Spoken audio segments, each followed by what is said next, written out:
yun, nakauwi na kami galing ng Shifen, Jufen, tapos dumaan pa kami dun sa isang araw na kinainan namin yung mga fresh dun sa Addiction Aquatic Market. Dun lang kami nag-brunch. Ay, actually hindi brunch eh. Parang lunch and dinner na namin. So yun guys, i-haul ko lang sa inyo yung mga nabili ko dito sa Taiwan. Kasi hindi ko pala napakita sa inyo. Unahin na natin tong nakalabas. Eto, nabili ko to sa... Nasuot ko na actually.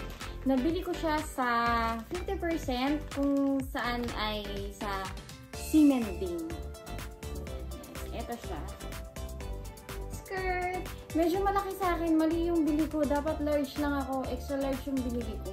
Sabi ko, paparepair ko na lang. Kasi eto pa. Ang ganda ng tela niya guys. Magkaiba sila ng tela. Ito medyo makintab. Ito talaga cotton. Maganda. Maganda yung damit doon, guys. Pero, syempre, hindi type of clothes ko. Kasi medyo dalaga na.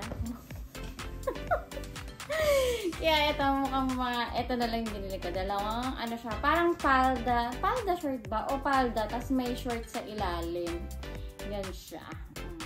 Maganda, guys. Makapal yung tela niya. Tapos, parang nasa 600 lang siya LTV. Then, sumunod naman, ito naman yung kaninang nabili ko dun sa Jufen. Ito yung nabili ko. Masarap siya. Parang, 5 plus 1. Tapos, magkano siya? 880 MTV.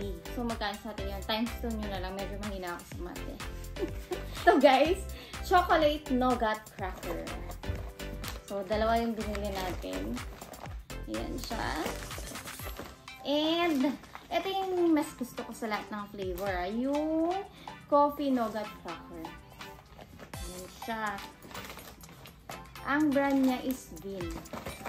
Ito mas masarap siya. Masarap din yung chocolate. Yun yung second choice ko. Then, etong matcha. Siyempre, hindi mawawala ang matcha. Matcha nougat cracker. Ayan. Tikman kaya natin guys para makita nyo. Tikman natin yung coffee. Nougat. Hold, tapos may tikim. Tikman natin kasi hindi pa ako na-satisfied dun sa ko eh. Dun sa lunch and dinner ko eh. Yan siya. Yan yung balutan niya. Yan. Sarap. Eto siya. Maliit lang siya guys. Ganyan kaliit lang. Parang kasi laki ng 5 pesos sa atin. Yan siya. Tapos, hindi siya mabuksan kasi nougat niya. Kainin na. Alam mo kung ano yung kalasa niya? Lasa siyang Hansel mocha. Pero yung syempre yung nougat, parang chewy. Yung Hansel hindi, pero kalasa.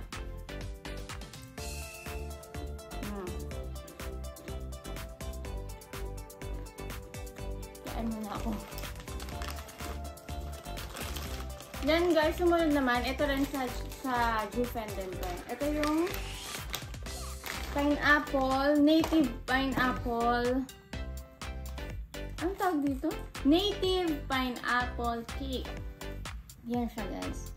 Yung yung katulad yung nakalagay nung nag-room tour tayo. Dito sa room namin yan. Native pineapple. Ang sarap ng pineapple nila dito guys. Sobrang sarap. Tagal na muna. Then, ito pala, isama natin sa haul. Bumili ako ng UCC Black for tomorrow. Then, meron pa pala akong binili doon sa, ito naman sa Shifen naman to, kung saan yung magpapalipad kayo ng lantern.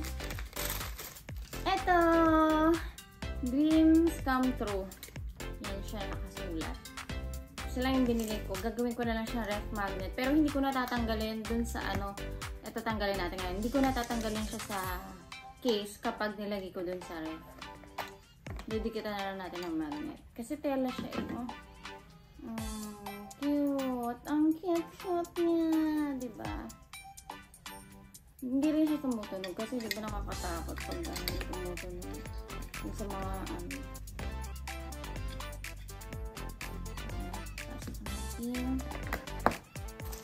aking display.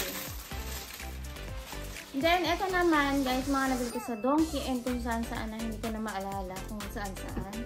And, eto, fabric refreshener. Kapag kumakain kayo like yakiniku or shabu-shabu, pang fabric lang siya. Pag-naamoy sa mga damit-damit, yan. And eto, sa Donkey and Matsumoto Kiyoshi pala, meron pala dito. Guys, dito pala sa Taiwan, para siyang mix ng paano ba? Yung China and Japanese. Japan. Kasi ang dami ko nakikita. Kala ko dito lang sa street namin puro Japan. Ang dami rin pala yung mga Japanese food, Japanese restaurant, ganyan. So, eto, galing to sa Pilipinas. Hindi ito kasama. Yan. Eto, nabili ko yung Suisai na Beauty Clear Powder Wash. Yan siya. Ano ba? Hindi ko mabasa kung ano. Pero ang gumawa sa kanila, Kanebo. Ang brand niya. Dalawa yung binili ko niyan. Ito yung charcoal naman. Tama ba ako? Clear Black Powder Wash naman siya. So, meron siyang parang nalagyanan. Yung sa loob. Huwag na natin buksan. So, kung ilang days ka lang, yun lang yung gagamitin mo. Kasi isang gamitan lang yan. Itatry natin yan. Pero alam ko matagal na siya. Nakikita ko na rin siya na dati pa sa Donkey sa Japan. Tinuro na rin sa akin yan ng friend ko. Hindi lang ako bumili before. Okay. Parang naguguluhan ka sa sinasabi ko. Then, eto, mahilig kami na ito mag-mask. Yan, gusto kami ng mask. Yan, Vitamin C Premium Care Mask. Mahilig kami every night. Nagagamit kami. S-Labo nakalagay. VC100 all in 1. 5 yung nakalagay na mask. Isang box. Ayan. And then, collagen. Itong Meiji Amino Collagen. Ito, every morning umiinom ako niyan. Kasi yung brand na to, yung ginagamit ko yung kulay pink. Hindi ko ma-remember kung anong tatak nun. Pero yung kulay pink yung ginagamit ko, wala dito. So, ito na lang binili ko. Tapos nakagamit na rin naman ako nito. Dalawa yung binili natin. And, eto, blotting paper. Kailangan yan para if ever, kunyari malamig yung panahon, tapos ayaw mo na mag-powder, mag-blotting paper para tanggal ang oil. Diba? Hindi mo na kailangan mag-retouch ng powder.